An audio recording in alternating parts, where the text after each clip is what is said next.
100 రోజులు పాలన చూడు తెలంగాణలో మార్పు మొదలు మహిళలకు ఫ్రీ బస్సు టికెట్ ఉచిత కరెంటు 200 యూనిట్లు 500 యూనిట్ గ్యాస్ రేటు 4.5 లక్షల ఇంద్రమ్మ ఇల్లు తెలంగాణలో మార్పు మొదలు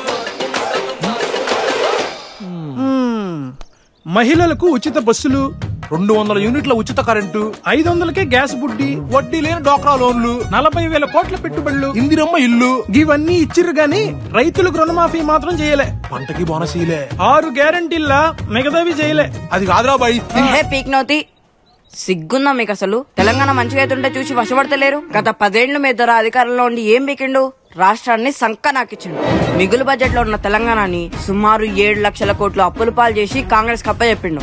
కాళేశ్వరం పేరుట 1,00,000 కోట్లు మింగిండు. ధరణి పేరుట భూ కబ్జాలు చేసిండు.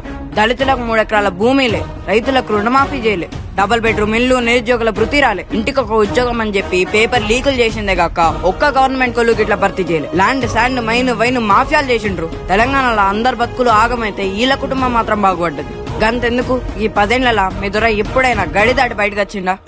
ఇక వీళ్ళకైతే సిగ్గు శరం లేదు.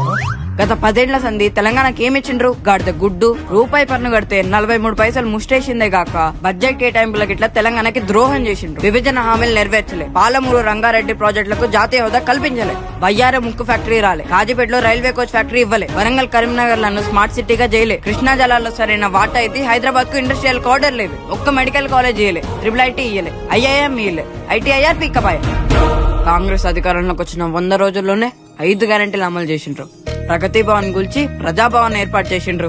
30,000 ప్రభుత్వ ఉద్యోగాలు భర్తీ చేసిండ్రు. 11,000 పోస్టులతో మెగా డిఎస్సీ పెడుతుండ్రు. కులగణన చేస్తుండ్రు. కులాల వారిగా 17 కార్పొరేషన్లు పెట్టిండ్రు. 1,00,000కు పైగా దాన్ని సమస్యలు పరిష్కరించిండ్రు. 1వ తారీఖుని జీతాలు, ఆర్టీసీ ఉద్యోగులకు 21% ఫిట్మెంట్, గద్దర్ జయంతి సంబరాలు, మహిళా సంఘాలకు వడ్డీ లేని రుణాలు, 58,000 కోట్లతో మూసి ప్రక్షాళన, పాత బస్తీకి మెట్రో, పంట బీమా పునరుద్ధరణ, 40,000 కోట్ల పెట్టుబడులు, regional ring road, Narayanpet Kodangal lift irrigation project, Gulf కార్మికులకు 5 లక్షల ప్రమాద బీమా, మెగా మాస్టర్ ప్లాన్ 2050.